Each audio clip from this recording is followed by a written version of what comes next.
முனைவர் பா. மணிகண்டன், தமிழ் துறை, டாக்டர் எஸ்.என்.எஸ். ராஜலட்சுமி கலை மற்றும் அறிவியல் கல்லூரி, கோவை.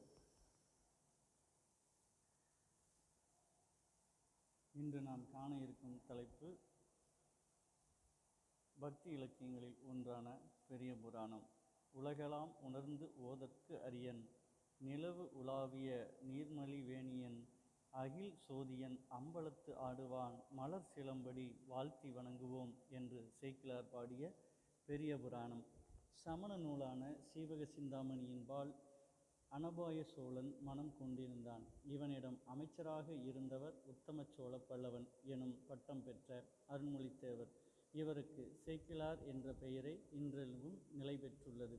சமணத்தின்பால் ஈடுபாடு கொண்ட மன்னனின் மனதை சைவத்தின் மீது திருப்பவே சேக்கிழார் திருத்தொண்டர் புராணம் பாடினார் என்பர்.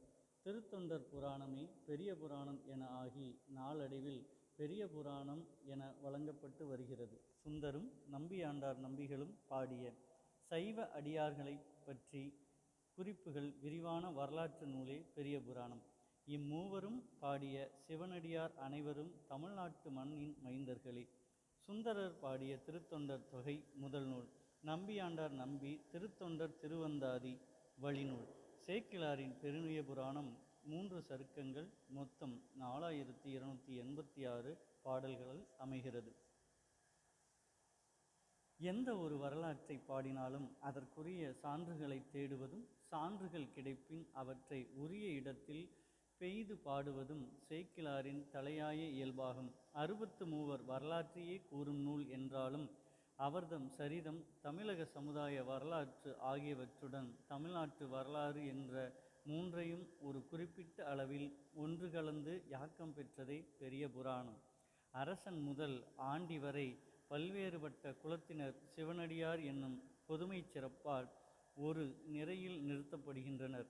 இவர்கள் பல்வேறுபட்ட சிவதொண்டுகள் செய்து உயர்ந்தனர்.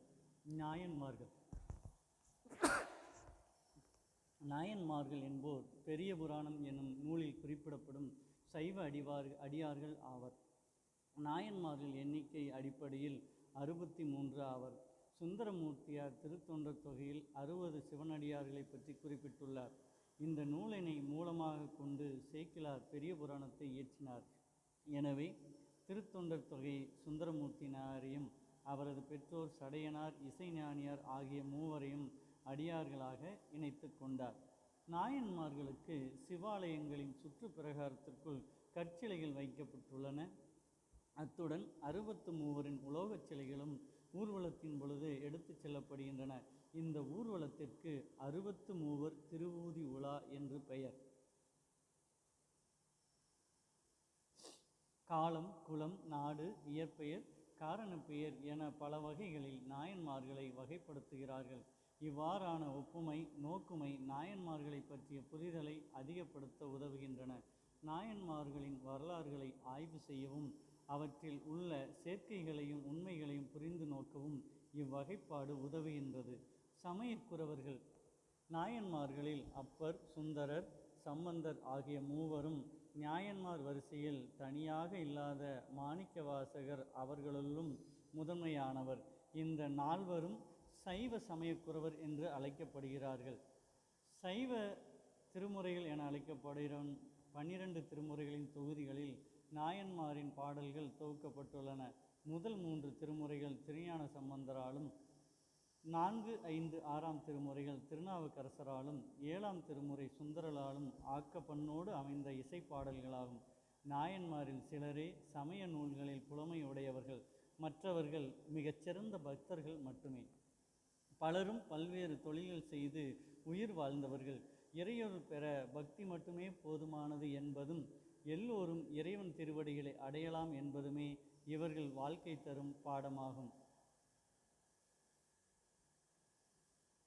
63 நாயன்மாரில் பெண்கள். 63 நாயன்மார்களில் 3 மட்டுமே பெண்கள். கிபி 3ஆம் 4ஆம் நூற்றாண்டில் வாழ்ந்த காரைக்கால் அம்மையார் நாயன்மாரில் காலத்தால் மூத்தவர். தான் பிறந்து வாழ்ந்த ஊரின் பெயராலேயே அறியப்படும் காரைக்கால் அம்மையாரின் இயற்பெயர் புனிதவதியார் ஆகும். மதுரை ஆண்ட கூன்பாண்டியன் என்ற பாண்டிய மன்னன் நின்ற சீர் நெடுமாற நாயனார் என அறியப்படுகிறார். அவரது மனைவி மங்கையர்க்கரசியார் என்பவர் நாயன்மாரில் மற்றொரு பெண்ணாவார். திருநாவலூரைச் சேர்ந்த சடையனார் என்ற நாயனாரின் மனைவி இசைஞானியார் மூன்றாவது பெண் நாயனார் ஆவார்கள். இவர்கள் சுந்தரமூர்த்தியார் சைவக்குரவல் நாயன்மார்களுள் ஒருவரும் ஆவார்.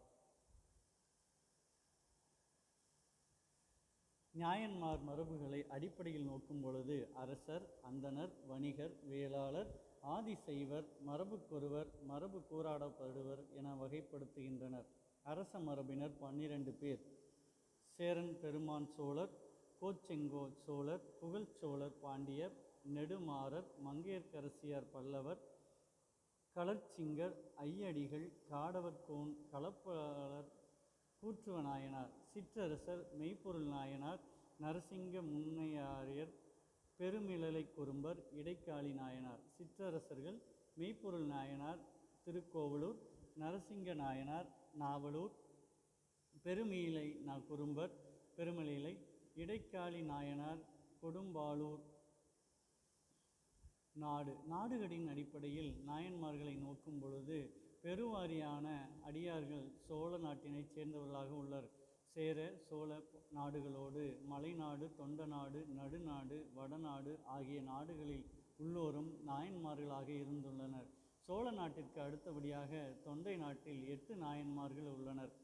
சேர நாடு 2 நாயன்மார்கள், சோழ நாட்டில் 37 நாயன்மார்கள், தொண்ட நாட்டில் 8 நாயன்மார்களும், நடுநாட்டில் 7 நாயன்மார்களும், பாண்டிய நாட்டில் 5 நாயன்மார்களும், மலைநாட்டில் 2 நாயன்மார்களும், வடநாட்டில் 2 நாயன்மார்களும் இருந்துள்ளனர். முக்தி பெற்ற நாயன்மார்கள் செய்த தொண்டின் காரணமாக 3 விதமான முறையில் முக்தி அடைந்ததாக நூல்கள் தெரிவிக்கின்றன. இவர்களில் குருவருளால் முக்தி பெற்றவர்கள் 11 நாயன்மார்கள், சிவலிங்கத்தால் முக்தி பெற்றவர்கள் 31 நாயன்மார்கள், அடியாரை வழிபட்டமையால் பக்தியால் முக்தி பெற்றவர்கள் 21 நாயன்மார்கள். அவதார தலங்கள். நாயன்மார்கள் பிறந்த தலங்களை நாயன்மார் அவதார தலங்கள் என்று அழைக்கப்படுகின்றன. இவற்றில் 58 தலங்கள் தமிழகத்தில் அமைந்துள்ளன. மற்றவை பாண்டிச்சேரி, காரைக்கால், ஆந்திரா, கர்நாடகா ஆகிய மாநிலங்களில் 1 என்ற விகிதத்திலும், கேரள மாநிலத்தில் 2 என்ற இடங்களிலும் அமைந்துள்ளன. தேவார திருத்தலங்கள் என்பவை சைவ குரவர்களான சம்பந்தர், திருநாவுக்கரசர் என்னும் அப்பர் ஆகிய இருவரும் 7ஆம் நூற்றாண்டிலும் சுந்தரர் 8ஆம் நூற்றாண்டிலும் தாம் இயற்றிய தேவார பாடல்களில் பாடிய 276 சிவத்தலங்கள் ஆகும். இத்தலங்கள் குடிகொண்டுள்ள சிவனை பற்றிய 10 பாடல்கள் கொண்ட பதிகங்கள் ஒருவரோ இருவரோ மூவரோ பாடியுள்ளனர்.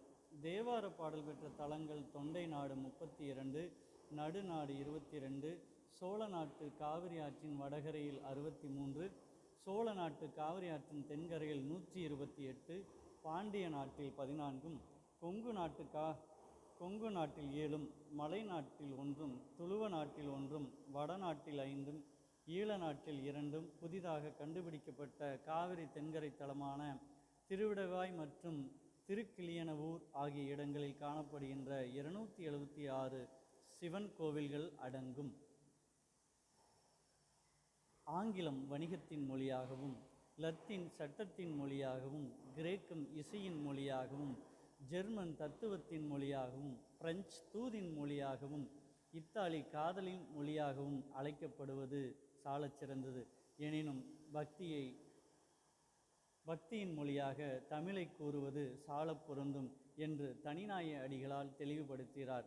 களப்பிரர் காலத்திற்கு பிறகு சோழ ஆட்சியில் கிபி 7, 8, 9ஆம் நூற்றாண்டுகளில் ஆலய பணியே ஆண்டவன் பணி எனும் சிறந்த பணி வேரூன்றியது. சங்க இலக்கியங்கள் மன்னரையும் மக்களையும் பாடியது.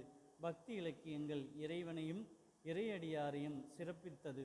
கோவில் இல்லாத ஊரில் குடியிருக்க வேண்டாம், திருநீர் இல்லாத நெற்றிப்பால் எனும் எண்ணம் மக்கள் மனதில் வேரூன்றியது. நாடெங்கும் கோயில்கள் எழுப்பப்பட்டன. இதன் வழியாக பக்தி வெளிப்பட்டது. நாயன்மார்களின் வாழ்க்கை வரலாறும் வெளிப்பட்டது. இதனை அடுத்த வகுப்பில் காண்போம். நன்றி.